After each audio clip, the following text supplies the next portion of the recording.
نیازی صاحب، ایک تو اس بات پہ بھی آپ کامنٹ کیجئے اور پھر ساتھ یہ خطوط لکھنا آگے سے رد عمل آنا کہ آپ سیاستدانوں سے بات کریں، اس کے باوجود بھی پریس کانفرنس میں دوبارہ ان سے درخواست کرنا کہ آپ فارمر پرائم منسٹر کی بات کو سنجیدہ لیں، اور یہ آپ فوج سے گزارش کر رہے تھے آج.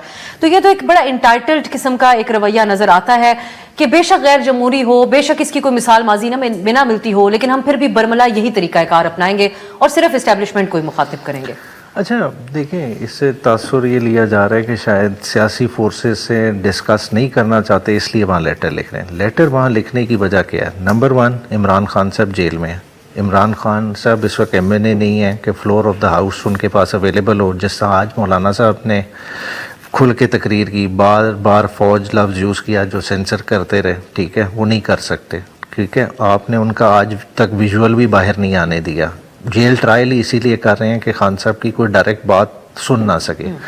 سیکنڈلی دیکھیں، عمران خان صاحب لیٹر لکھ رہے ہیں، وہ کوئی یہ نہیں لکھ رہے کہ میرا سیاسی جماعتوں سے تصفیہ کرا دیں یا سیاسی جماعتوں سے مجھے یہ فیور لے دیں. وہ یہ کہہ رہے ہیں کہ نہیں، آپ کا یہ رول ہے، آپ اس رول میں آئیں. جس بندے کنسرنڈ انسٹیٹیوشن کی بات کر رہے ہیں، لکھا جا سکتا ہے کہ اپنے ماتحت ان کو اس رول کے اندر لے کر آئیں. پرائم منسٹر کا اس وقت سٹیچر وہ بچا ہے، بات ہے. دیکھیں، سیکرٹری آف ڈیفنس بھی آپ نے ادارے سے لا کے بٹھا دیا. سارے معاملات دیکھیں وہی بند کمروں میں ڈیسائیڈ ہو رہے ہیں. آج جو فلور آف دا ہاؤس کی تقریر ہے، اس کی ایک اہمیت ہے، اس کو آپ ڈائسیکٹ کریں، اس پہ باقاعدہ ایک پروگرام کریں. پرابلمز وہی نظر آئیں گے جو عمران خان صاحب نے 3 خطوط میں آئیڈینٹیفائی کیے ہیں. دیکھیں، ایک ہم ضد بنا لیں، ٹھیک ہے، کہ تحریک انصاف کو نہیں سننا، وہ اور بات ہے. بات یہ ہے کہ یہ پولیٹیکل سائیڈ نہیں یہ مسئلے ریزالو کر سکتی جن چیزوں پہ عمران خان صاحب نے ہائی لائٹ کیا ہے. مگر نقصان کس کا ہو رہا ہے؟ 25 کروڑ عوام کا ہو رہا ہے، اس ملک پاکستان کا ہو رہا ہے. اب ایک اور چیز ہے نیازی صاحب جو آپ لوگوں کی پارٹی کے حوالے سے سب سے زیادہ موضوع بحث ہے، اپوزیشن کے اتحاد سے زیادہ آج کل بات ہو رہی ہے آپ لوگوں کے اندر جو پارٹی میں تقسیم ہے. فواد چودھری صاحب کی بڑی ہوش ربا اور بڑی ایک پریشان کن سچویشن بنی جہاں انہوں نے شعیب شاہین صاحب کے اوپر حملہ کر دیا، اور اس پہ پارٹی کا ہم اپنے ناظرین کے لیے بتا دیں کہ پی ٹی آئی نے بڑا سخت رد عمل دیا. پی ٹی آئی کی سیاسی کمیٹی نے فواد چودھری کے لیے الفاظ استعمال کیے حیوانی جبلت، اور بڑا سخت ان کے وائلنٹ رویے کی تنقید کی گئی ہے.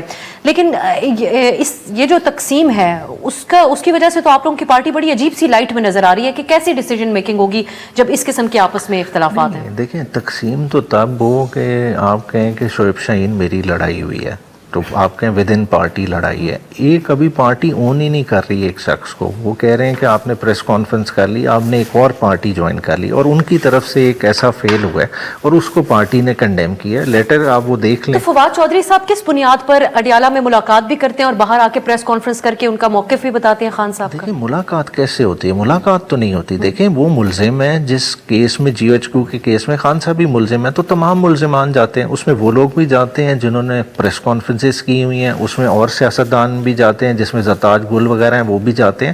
تو جب ایک عدالت میں موجود ہیں جس میں 60-70 ملزمان کٹھے موجود ہیں، تو وہاں بات چیت ساروں کی گفت و شنید ہوتی ہے جس کو سب دیکھ رہے ہوتے ہیں. لیکن انہوں نے بڑا سنجیدہ سوال لگایا، الزام. انہوں نے کہا سیاسی کمیٹی جو ہے وہ منی لانڈرنگ کمیٹی ہے.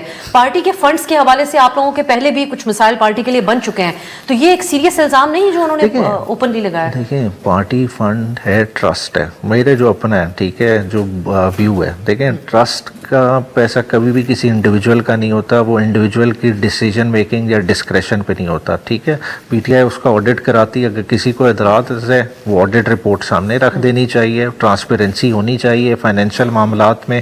یہ تو کسی کو بھی قابل قبول نہیں ہوگا کہ جو پبلک ٹرسٹ کا منی ہے اس کو مس اپروپریٹ کرے. مگر میں نہیں سمجھتا جس طرح کی وہ بات کر رہے ہیں کہ جی کوئی اس کو مس اپروپریٹ کر رہا ہے، اس کا کوئی ایویڈنس ایسا ہے نہیں. کیانی صاحب، آپ کیسے دیکھتے ہیں ان لوگوں کے آپسی اس جنگ کو؟ یقیناً مریم نواز نے تو اس کے اوپر آج طنز کیا کہ آپس میں لڑ رہے ہیں، لیکن اختلاف تو سیاسی جماعتوں کے اندر رہتے ہی ہیں، لیکن انہوں نے بالکل ایک طرف رکھ دیا ہے فواد چودھری کو، ان سے لا تعلق کیا ہے پی ٹی آئی کی. یہ دیکھیے، وہ تو خیر جو فواد چودھری صاحب ہیں ان کے بھائی ہیں، اس بات کی تو ان میں مہارت ہے کہ وہ اپنے آپ کو نہ کسی طریقے سے واپس آ ہی جاتے ہیں. انہوں نے پی ٹی آئی بھی چھوڑی تھی، اب واپس آ گئے. پہلے مشرف صاحب کے ساتھ بھی رہے، ایک وقت پہ پیپلز پارٹی کے ساتھ بھی رہے. تو چلیں، یہ اس پہ ان کی جو بھی پولیٹیکل طریقہ کار ہے، اس علاقے کے لوگ کافی ریلیونٹ ہی رہتے ہیں ویسے ہماری سیاست میں، مگر آس پاس کے علاقوں کے نہیں. مگر اب نہیں، میرے خیال سے ہمارے علاقے کی بڑی مس ریپرزنٹیشن ہے اس طرح کے لوگوں سے شناخت کرنا. ہمارے علاقے کے لوگ بڑے باشعور اور ملک کے لیے قربانی دینے والے لوگ ہیں، اور شہداء اور غازیوں کی دھرتی ہے جی. اور لٹریسی میں بھی it is the number 2 district in all of Pakistan after Islamabad. پڑھے لکھے پورا امن اور پاکستان کی خدمت کرنے والے لوگوں کی دھرتی ہے جہلم, اور میرے لیے بڑے فخر کی بات ہے کہ میں یہاں پہ ان کی نمائندگی کر سکتا ہوں جی. مگر دیکھیے میں تو آن اے لائٹر نوٹ آپ سے یہ کہوں گا کہ آپ پی ٹی آئی کے کوئی بھی 3 لوگ اٹھا کے یہاں پہ ٹاک شو کر لینا, آپ کا ٹاک شو بن جائے گا. آپ کو میری, کامران صاحب کی, دوسری جماعتوں کی ضرورت نہیں ہے. آج آپ 3-5 لوگ کوئی بھی اٹھا کے کر لیں, آپ کو ہر سوال کے 3 مختلف جواب ملیں گے ان تینوں لوگوں سے.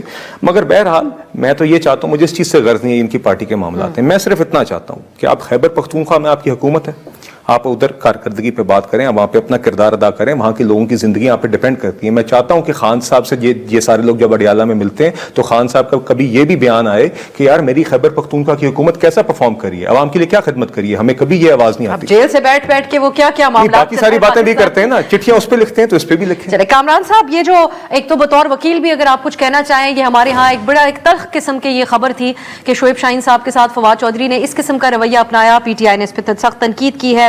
پھر سوال یہ بھی ہے کہ اب آپ کا اتحاد بن بھی جائے اپوزیشن کا, تو پی ٹی آئی جو اس کا ایک بڑا حصہ ہوگا, ایک مرکزی ایک جماعت, اس کے اندر ان کے سب سے زیادہ گریونسز ہیں اس نظام سے اس وقت, ان کے جب یہ حالات ہوں گے, ایک دوسرے پہ اس قسم کے الزامات لگائے جائیں گے, تو پھر یہ آڑے نہیں آ جائے گا کہیں ایک مضبوط حکمت عملی کے؟ مجھے تکلیف اس بات پہ ہے کہ دونوں دوست میرے بھی ہیں اور وکیل بھی ہیں اور دوست بھی ہیں اور آپس میں لڑ بھی رہے ہیں اور دنیا کے لیے تماشا بنے ہیں. اس طرح سے نہیں کرنا چاہیے تھا. فرض کر لیجئے کہ کسی نے ایک نے زیادتی کی تھی تو دوسرے کو نظر انداز کر دینا چاہیے تھا. وہ جواب دے کے جو ہے وہ دونوں جناب, آدھے لوگ کہہ رہے ہیں کہ اس نے ٹھیک کیا, آدھے کہہ رہے ہیں اس نے ٹھیک کیا یا اس نے غلط کیا, تو یہ غیر مناسب ہو گیا ہے. مگر اب خبر آئی ہے کہ وہ آپس میں شیر و شکر ہو گئے ہیں, تو یہ اچھی بات ہے. مگر آئندہ کے لیے جو ہے نا کوشش کریں کہ تماشا نہ بنے لوگوں کے سامنے. ہم ویسے بھی جو ہے نا ایک لیگل پروفیشن سے تعلق رکھنے کی وجہ سے بھی جو ہے نا ہم کو چیزیں بہت ساری نظر انداز کرنی ہوتی ہیں, اور اس میں اس طرح سے اگر ہم جو ہے نا ہر بات کو رسپونڈ کریں تو نتیجہ اچھا نہیں ہوتا. یہ غلط کیا گیا ہے دونوں طرف سے, دونوں اطراف سے. دونوں میرے بھائی ہیں, مگر دونوں جو ہے نا اس طرح نہ کرتے تو زیادہ مجھے خوشی ہوتی. اس میں مگر ایک چیز جو ہے نا وہ آپ پی ٹی آئی کو زیادہ ایکیوز نہ کریے. جب لیڈرشپ موجود نہیں ہوتی, جب الٹیمیٹ لیڈرشپ موجود نہیں ہوتی سر پہ, تو اس طرح کے معاملات ہو بھی جاتے ہیں. اور وہ جو سیکنڈ لیئر ہوتی ہے وہ اس کوشش میں ہوتی ہے کہ کسی طرح فرسٹ لیئر جو ہے نا وہ کیپچر کریں. جب اس میں اس طرح کی بات ہوتی ہے تو پھر اس میں بھی جو ہے نا وہ آپس میں مسائل پیدا ہو جاتے ہیں. بڑے کی موجودگی میں بہت ساری چیزیں جو ہے نا وہ سیٹل ڈاؤن ہو جاتی ہیں. تو ان کو گریس مارکس دیجئے اس میں, اور میرا خیال ہے کہ آئندہ یہ میرے دونوں اچھے وکیل جو ہے یہ اس طرح کی حرکت نہیں کریں گے.